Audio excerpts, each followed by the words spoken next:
The memories that linger, like whispers in the darkness, waiting to be unearthed. I sat in my father's house, a stranger in a new town, with only the faint connection of a single mom's friendship to guide me. It was there, one fateful night, that I met a girl, a couple of years older, with a kindred spirit.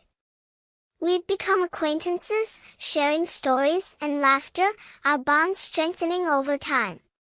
But little did I know, fate had other plans. A knock on the door, a moment of hesitation, and my friend Rob's world would forever change. I won't dwell on the gruesome details, but I'll never forget the sense of dread that crept over me as I learned of the brutal murder of my friend, Delaney. The thought of her funeral, the absence of my presence, still haunts me. As I grew older, I began to realize that life is filled with eerie coincidences. My wife's grandmother, a remarkable woman, had a similar encounter.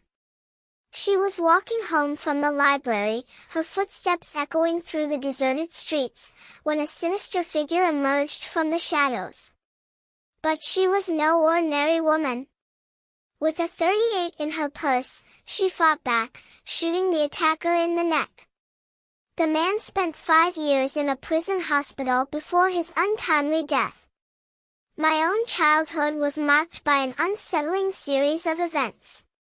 My sister, a brave and resourceful young woman, would often babysit me while my parents were out. She'd light up cigarettes outside, and I'd follow her, playing around, annoying her, and watching her smoke.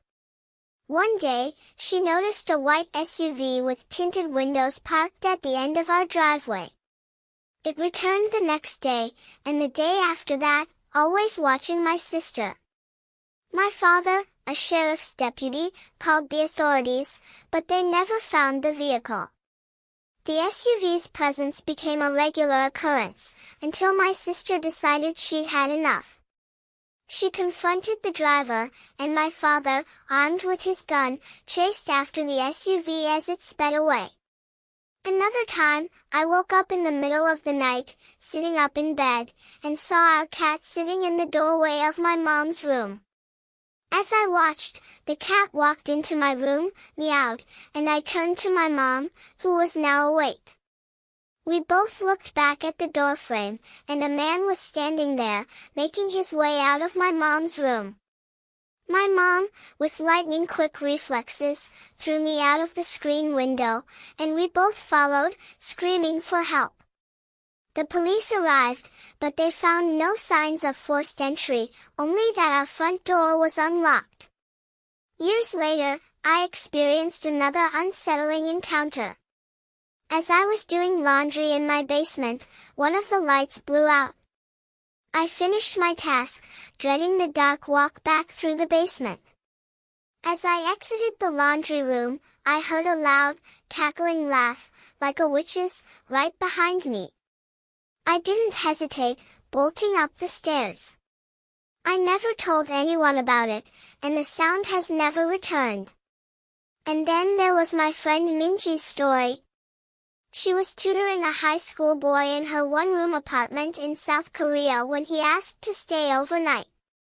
She was reluctant, but eventually relented. A few hours later, the boy woke her up, saying he was hungry.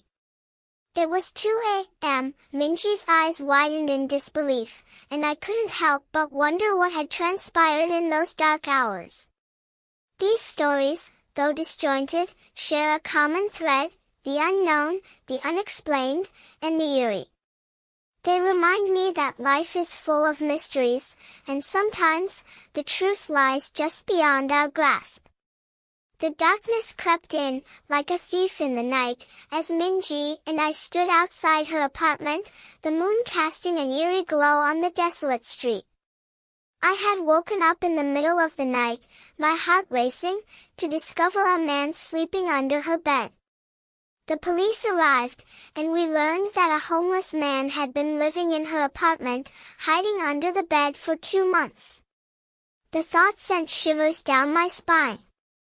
As we walked to the 24-hour restaurant. The silence between us was oppressive.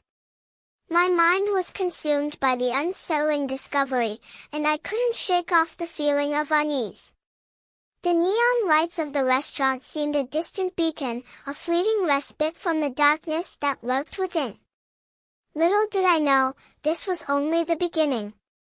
As I drove through the desolate high desert, the shortcut I had taken led me to a scene straight out of a horror movie. A red Pontiac Fiero, its suitcase open, clothes scattered, and two bodies lying face down in the road. I stopped, my heart pounding, and reached for my 9mm pistol. Something was off, too perfect, too staged.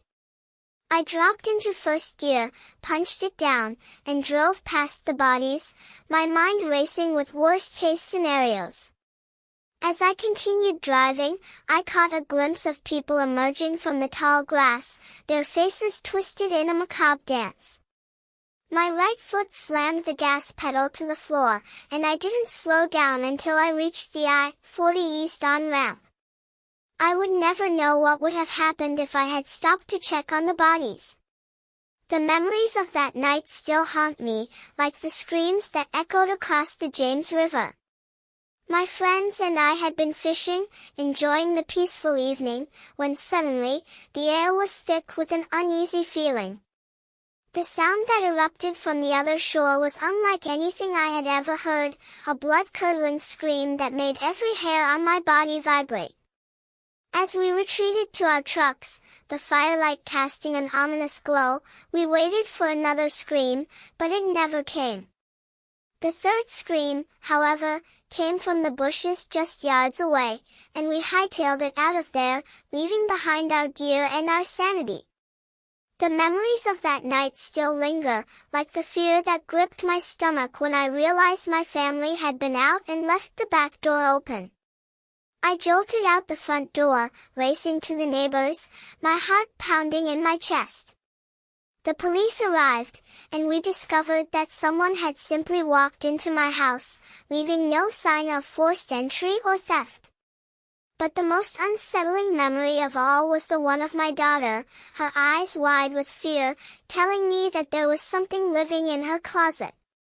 I had dismissed it as her imagination, but weeks later, when I received the call from my neighbor, telling me his son was missing, my blood ran cold. I hung up, my mind racing, and ran outside to grab my shotgun. As I stood outside my house, the lights flickering, the silhouette pacing back and forth in my daughter's room, I knew that I had to act fast.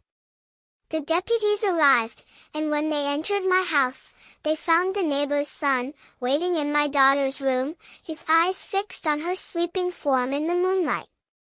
The thought sent shivers down my spine, and I knew that I would never be able to shake off the feeling of unease that lingered long after that night.